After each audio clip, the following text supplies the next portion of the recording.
News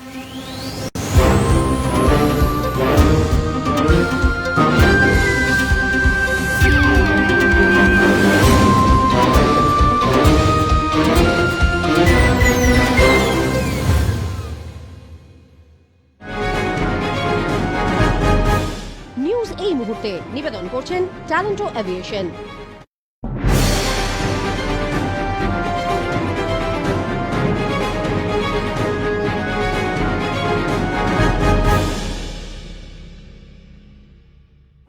নমস্কার, আরোহী news লাইভে আপনাদের সকলকে স্বাগত জানাই। আপনাদের সঙ্গে আমি রয়েছি মাসুমা। শুরু করছি নিউজ এই মুহূর্তে।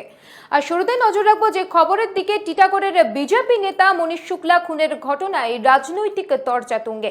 এবার সেখানকার দুই পুর প্রশাসককে জিজ্ঞাসাবাদ করল সিআইডি।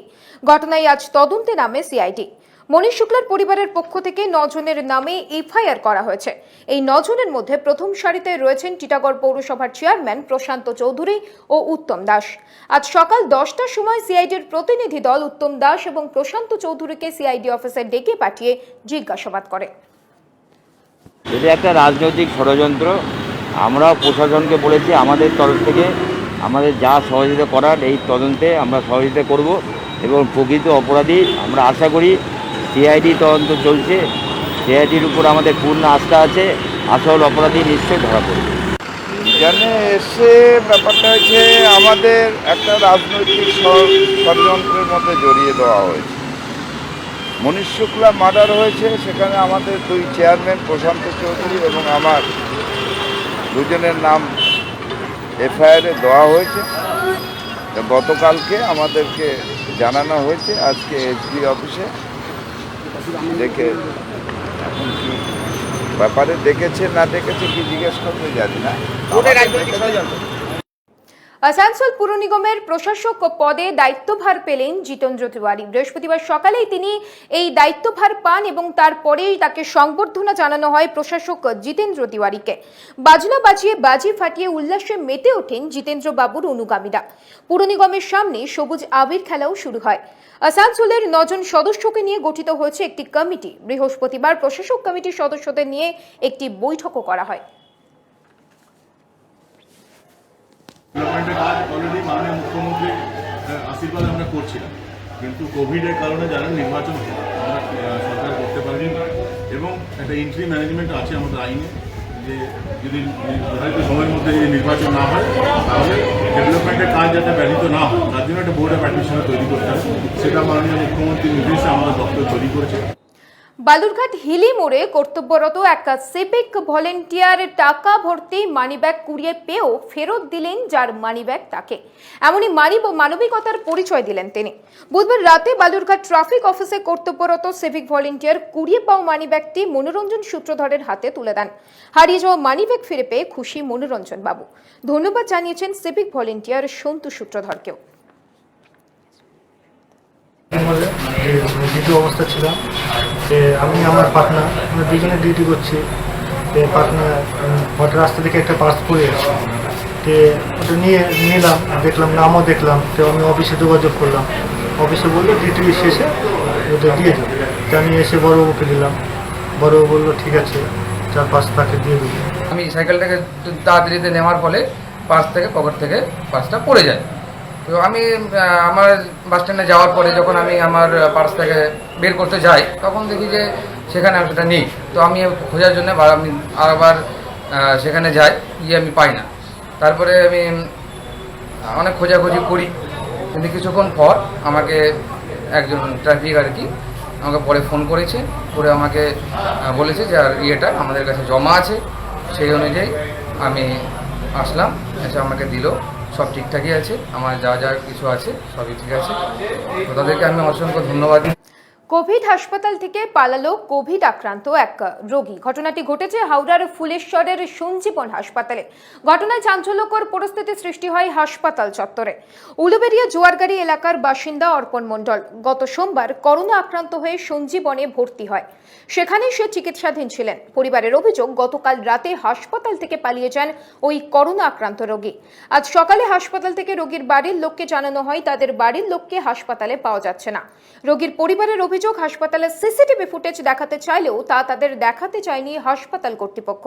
পরিবারের প্রশ্ন, কোভিড হাসপাতালের এত নিরাপত্তা থাকা সত্ত্বেও কিভাবে পালালো একজন করোনা আক্রান্ত রোগী। ঘটনায় উলুবেড়িয়া থানায় অভিযোগ দায়ের পরিবারের।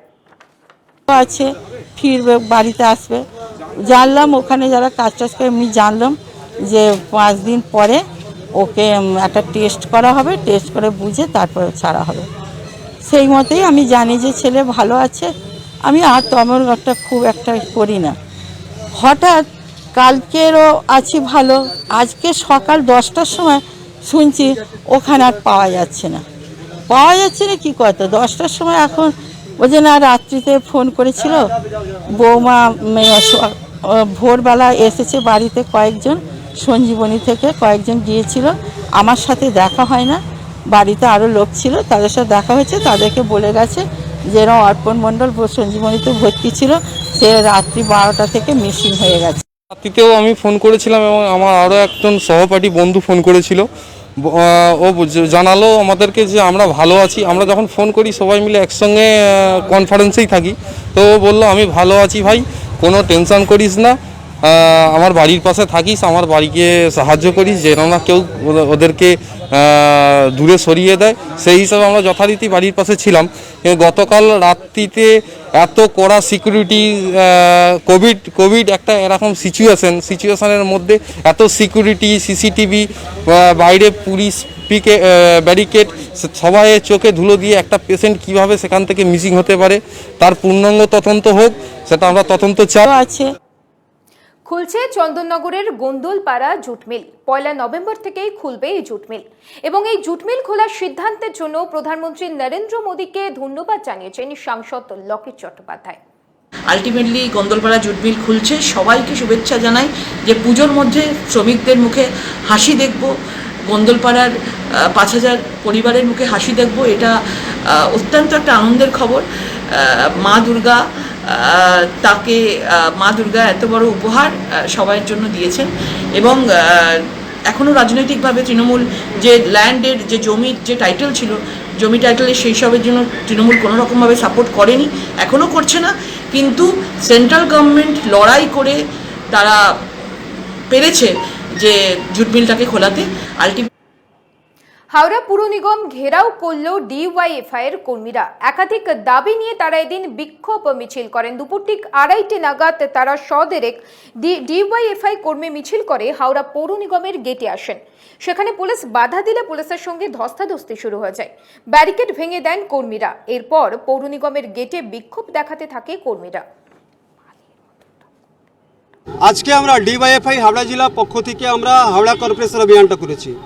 বিগত 4 ডিসেম্বর 2019-এ আমরা হাওড়া কর্পোরেশন অভিযানটা করেছিলাম।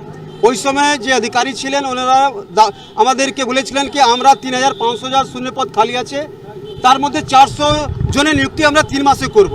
লেকিন 1 বছর হয়ে গেল, এখনও 3500 যা শূন্যপদ খালি পড়ে আছে। আমরা দাবি করেছি কি এই শূন্যপদটা তৎকাল নিযুক্তি করতে হবে। তারপরে দেখা যাচ্ছে কি যা দুর্নীতি, যেই গরিব জন মানুষ যার হাওড়া কর্পোরেশন কিছু কাজ থাকলে এখানে এলে বিনা টাকা দিয়ে একটাও কাজ হচ্ছে না। পুরো দুর্নীতি আখাড়া হয়ে গেছে। এই 2013 পরে যখন থেকে টিএমসি বোর্ডটা গঠন হয়েছে তখন থেকে দেখা যাচ্ছে এই গরিব মানুষের কাজ হচ্ছে না। টিএমসি বোর্ডটা টোটালি ড্যামেজ, দুর্নীতিতে পুরোপুরি হয়ে গেছে। দক্ষিণ দিনাজপুর জেলার বংশীহারি ব্লকের কোয়েল এলাকায় অবৈধভাবে প্রশাসনকে বুড়ো আঙুল দেখিয়ে দীর্ঘদিন ধরেই টাঙ্গন নদীতে চলছে মাছ শিকার। যেমনটা জানা গিয়েছে, প্রশাসনকে বারবার জানিয়েও কোনো রকম সুরাহা হয়নি। অভিযোগ, দীর্ঘদিন ধরেই এলাকার কিছু অসাধু মৎস্য ব্যবসায়ীরা টাঙ্গন নদীতে সুতি ফাঁদ বসিয়ে নদীর জল আটকে দিয়ে অবৈধভাবে মাছ শিকার করে চলেছে। নদীর সমস্ত মাছ তুলে নেওয়ার ফলে ব্যাপকভাবে কমে যাচ্ছে মাছের সংখ্যা, পাশাপাশি নদীর স্বাভাবিক ভারসাম্য হারিয়ে যাচ্ছে। এই বিষয়ে প্রশাসনিক হস্তক্ষেপের দাবি জানিয়েছেন বুনিয়াদপুরের বাসিন্দারা। এইটা অবৈধভাবে মাছ ধরছে এবং জল আটকাচ্ছে, চাষেরও প্রবলেম হচ্ছে। আর যেরকম মাছের সব মাছ ছেঁকে দিচ্ছে, আর প্রশাসনের অনেক কমপ্লেন দেওয়া আছে, কোনো হেলদোল নাই। প্রাক্তন ক্রিকেট ধারাবাহিক ভাষ্যকর কিশোর ভিমানি, যেমনটা জানা গিয়েছে 80 বছর বয়সেই তিনি শেষ নিঃশ্বাস ত্যাগ করলেন। বৃহস্পতিবারই তাঁর জীবনাবসান ঘটে। ক্রিকেট এবং মিডিয়া জগতে শোকের ছায়া নেমে এসেছে।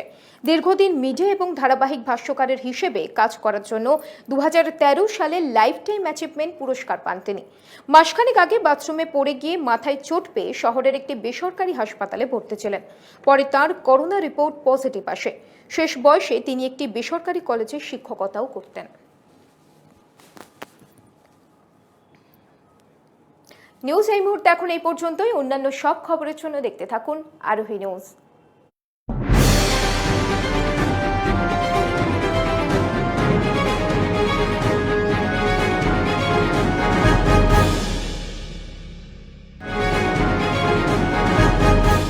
নিউজ এই মুহূর্তে নিবেদন করলেন ট্যালেন্টো এভিয়েশন।